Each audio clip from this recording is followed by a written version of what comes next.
Hi friends, in today's Photoshop 101 video, we're going to open an image into Photoshop and go through the process of creating an action for frequency separation.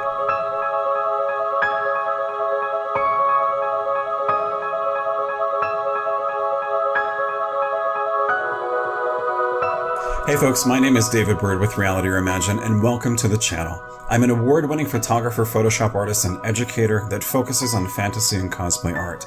It's a thrill to share my knowledge and imagination with you and to help you create your own artwork. In this Photoshop 101 video series, we're going to explore the basic tools, techniques, and functions that I use inside of Photoshop to create the art of reality reimagined. This video series is sponsored by McKenna Pro, an industry-leading professional print lab for photographers and designers. They have a vast array of mediums to share your images, whether it be traditional paper prints, metal, canvas, and even weathered pieces of wood. Their albums are some of the best in the industry, and their customer service is compared to none. Whether you're a professional, hobbyist, or just have images that you want to preserve and display, McKenna will help you. Visit their site at mckennapro.com to see their products, pricing, and to learn more. And to begin our journey today, we're going to go into Photoshop and Adobe Camera Raw. In our previous video, I showed you how to open an image inside of Adobe Camera Raw and all the steps and techniques that I do to process the image and get it ready for Photoshop for retouching. So now, to get us started, we're going to hit Open Image and bring our image of our lovely model, Emma, into Photoshop. Frequency separation is like the most powerful process in the world for retouching, and especially for skin retouching and enhancing an image. I use frequency separation first and foremost to retouch, to enhance things like, fixing blemishes or removing them and removing bags out of the eyes and so forth. But I also use frequency separation as an artistic process as well. I can add color to an image. I can fix wrinkles in costumes. I can fix the background that we see right now, the seamless paper that totally needs to be replaced. Frequency separation essentially takes all of the details of an image and puts it on its own layer. So that when you start retouching the image, whether it be fixing the blemish or bags or whatever, when you start painting that and you start using the healing brush and whatever else, it doesn't interact with the details unless you're on that layer of details. I'll have a video coming out soon and demonstrating frequency separation and how I go through the process, but today's video I'm just going to show you how to actually make the action for frequency separation, because the steps that you have to go through are a little complex and it's kind of hard to remember all the numbers. As a matter of fact, I had to pull it up on my second screen just so I could remember, because I've used the action for years. So, to get you started with actions and show you how to make an action, which can be scary, but actions are incredibly powerful. I use actions all the time. Most of the actions that I have, I've made myself over the years. They essentially duplicate and replicate steps that you would do inside of Photoshop. So one, you don't have to remember all the steps and all the numbers and things that you have to click and so forth. And number two, it kind of organizes your workflow, so that when you open up your actions window, you can say, okay, great, I need to start with this action and then move on and so forth. So come to Window here and then just make sure that actions are activated. If it's not, then when you do this, your window will pop up. These are the basic default actions that come with Photoshop, and you'll see them here. I have personally, little history of David Bird, I've never used these ever. So down here, this icon here is how you make a new action. But before we do that, I want to explain something really quickly. These are the actions in their normal form. So when you click one and you want to run vignette, you have to come down here and click play. If you come up to this little hamburger and click it, the first option you see is button mode. I like button mode. Button mode turns all of them into a clickable button. So when you click it, it automatically runs the action. But more importantly, they can be color coded. So all of my actions are essentially color coded to start with retouching. And then when I'm working on a composite and I extract somebody, I have different actions that I use that are color-coded to achieve those tasks. So again, come to the little hamburger and click button mode. For today's purposes, we're not going to do that though, because it's a little easier to see all the steps in the history in the normal mode of the action. So come down here to click this, and this is going to be how you create your new action. It brings up the new action dialog. We're going to call this FS 16-bit. I'm not going to show you how to make an 8-bit frequency separation action because in the previous video when I was processing the raw file I explained how important 16-bit mode is. If you're not using 16-bit mode, you need to use 16-bit mode. Yes, when you use 16-bit mode, there are some basic features inside of Photoshop, usually under filters, that cannot be used until you change the image back to 8-bit mode. It's super easy to do that and then take it back to 16, use 16-bit mode. Again, I'm not going to show you the website at all where you can go and read a wonderful article on f-stoppers on how to set 8-bit frequency separation and 16-bit. Not going to show that. I'm just going to show you how to do 16-bit because that's what you need in your life. So name it frequency separation 16-bit, whatever you want to call it, that's fine. It's going to go into the set of default actions. You can assign it to a function key on your keyboard if you wish. I don't do this, but if you use this action all the time, it might help to set the function key to that. By the way, my Photoshop, I do set my function keys to various steps inside of Photoshop, like flatten or save. I just don't do it for actions themselves. And then here is where you can pick one of the colors. As we saw in the button mode, you can pick the colors and start putting all your actions together in the same color family to help you in your workflow. But we're not going to worry about that today, again, for the purposes of the video. So now we're going to hit record. And now Photoshop is going to remember everything you do in the program. Everything you click, it's going to start recording that, which can be incredibly, anxiety causing, but that's okay. Because that's why I want to stay in normal mode, because as you're recording and as you're going, it'll start showing in this window all the steps that you take.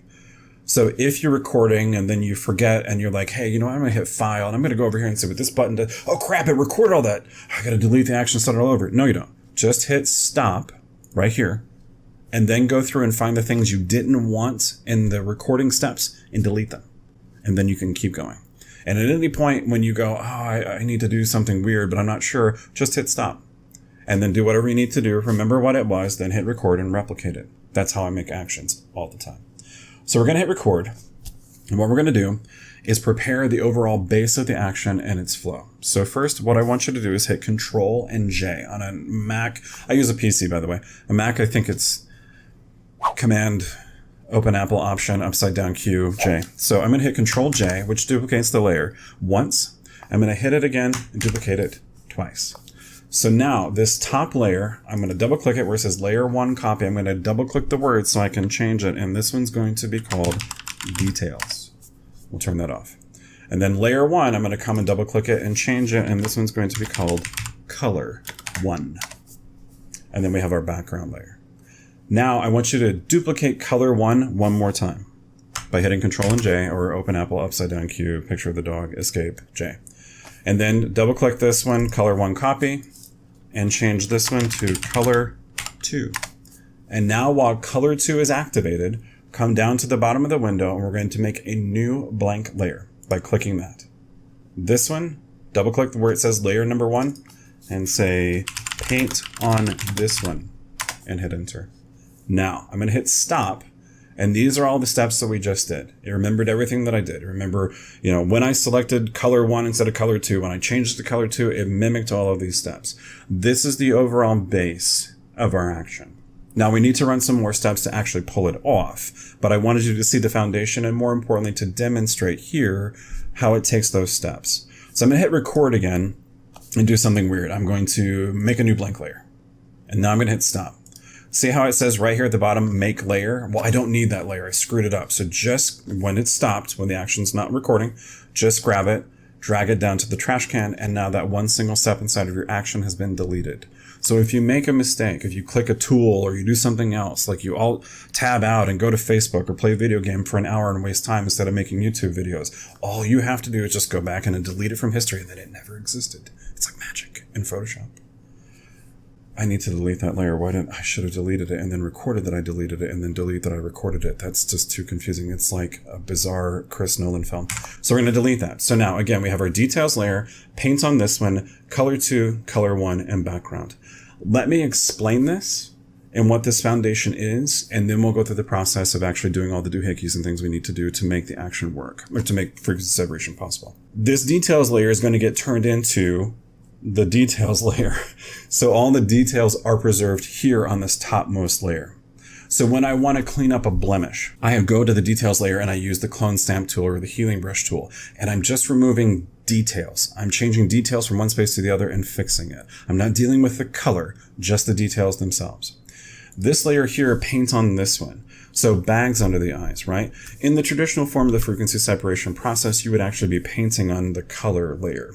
But in this case, I always add a blank layer and I paint on that one, which is why it's called paint on this one. Because as I'm working in the image, if I went too far with something, if I get really in depth and zoomed into the image, then I pull back and go, oh my gosh, she had bags under her eyes and now they're like glowing like a freaking flashlight, then I have it on its own layer. So I can erase it. I can mask it out. I can do a lot with that single individual layer. If I was only painting on the color layer itself, I'm working destructively on that layer. And working destructively means doing something that I cannot undo after a few steps in my history. So that's why I have this blank layer. Now, the reason why we have color 1 and color 2 is because in the process of frequency separation, we're going to do a Gaussian blur on these layers. And these layers are essentially what we're going to manipulate color with potentially. In my frequency separation process, I typically use the mixer brush and start moving some colors around. And when I do that, again, I'm working destructively. So that's why I've duplicated the layer. So when I use the mixer brush, and again, that'll be in a future video on the channel, so please check it out. When I use the mixer brush and start working with color, I always do it on color number 2.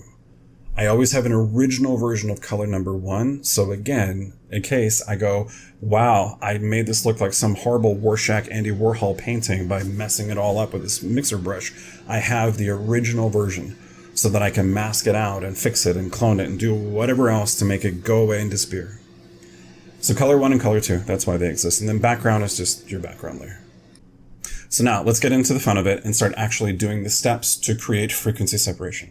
I'm going to turn off color 2, paint on this one, and details. And I have not hit record yet. I could hit record. No, you don't have to worry about hitting record to turn those off. You don't need to record that you turned those off. It's okay. So now we're going to go ahead and hit record, and now it's going to remember everything that we do. So we're going to actually select color number 1. And the reason why that's important, I'm going to go ahead and hit stop, is because if you'll remember when we did set current layer, why did my phone interrupt me? Shh, phone, be quiet. So if you remember in this previous step here, we were on a different layer. If you don't select the layer while the action's recording, it's just going to keep doing all these bizarre steps on the wrong layer. That's a really key point that I want to stress. When you're making an action, whatever you do to the layer itself, it's vitally important that you actually record, that you select the appropriate layer that you want to do said things to, right? So while I was recording, I wanted to make sure that we select color number 1. So I'm going to hit record again, so now it'll record these steps. I want to come up to filter and come down to blur, then Gaussian blur. Now, this is way too much. I was doing another edit earlier this morning and I needed 36 pixels of Gaussian blur. That's way too much. This should be done on a case-by-case basis with the frequency separation process. And to be quite honest, hi, Emma's nose, let's move that. You're supposed to do this on a case-by-case basis, right? But there's kind of a general safe zone that I have found that's okay to put this into. The point of Gaussian blur is what you want to do is blur out the image so that the details are just on this side of the line of being lost. You don't want it, just out and everything's gone. You want it just a gentle little push down so where the details are just a little bit lost. Because again, the details are going to be preserved in that top layer. So that's why you're supposed to look at it and go, and that's why you focus on the eye and go, 1.9, let's go up to like 2.5. Yeah, let's go up to 3. 3 is good. So I've found that somewhere in that like 2 to 3 pixel radius is okay. So, I mean, again, you could go further if it was like a super close-up Hasselblad shot picture of an image with a ton of details. In this case, we just need a general softness to the picture for this specific layer, for color number 1. So we'll say it's 3. Again, it's recording. So when I hit OK, Photoshop now remembers the level step that we took for Gaussian blur at that 3 pixels. So you don't have to remember it. You just said it once in the action, and we're all good. Now, while it's still recording, click color number 2. You don't have to turn it back on. Let's go ahead and turn it back on. Why not? So then I remembered show current layer, color number 2, and I'm going to hit on a PC Alt, Control, and F, which repeats the last filter that you just ran, which was right here under filter. You could also come up and hit the word filter and then come down and hit Gaussian blur, and it would do the same thing. So in this case, whoa, I don't want to do that at all. My mouse hit my water bottle and almost canceled it. That's tragic. So we're going to hit cancel. I'm going to hit stop to make sure nothing weird happened, right? Okay, so essentially all we did was duplicate the Gaussian blur on color number 2. Again, color number 2 is the one we're actually going to paint on, but you have color number 1 with the same effective Gaussian blur that's put on top of it.